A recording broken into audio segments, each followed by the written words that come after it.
नमस्कार. All in one या YouTube चॅनलमध्ये सर्वांचे पुन्हा एकदा खूप खूप स्वागत आहे. आज श्रावणी दुसरा सोमवार.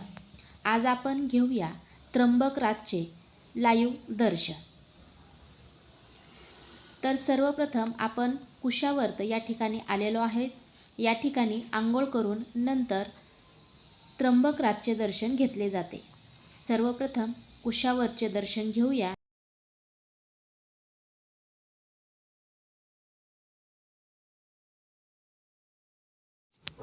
आता आपण येत आहोत 12 ज्योतिर्लिंगांपैकी नाशिकच्या त्र्यंबकेश्वर येथील त्र्यंबकराजाच्या दर्शनाच्या महाद्वाराच्या ठिकाणी.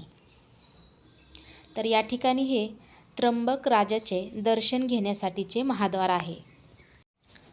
आता या ठिकाणी खूप गर्दी असल्यामुळे आपण लाईव्ह दर्शन घेत आहोत. सोबतच शिखर दर्शन देखील घेता येईल. असेच नवनवीन व्हिडिओ पाहण्यासाठी आजच आपल्या चॅनलला सबस्क्राईब करा आणि समोरील बेललाही क्लिक करा. धन्यवाद.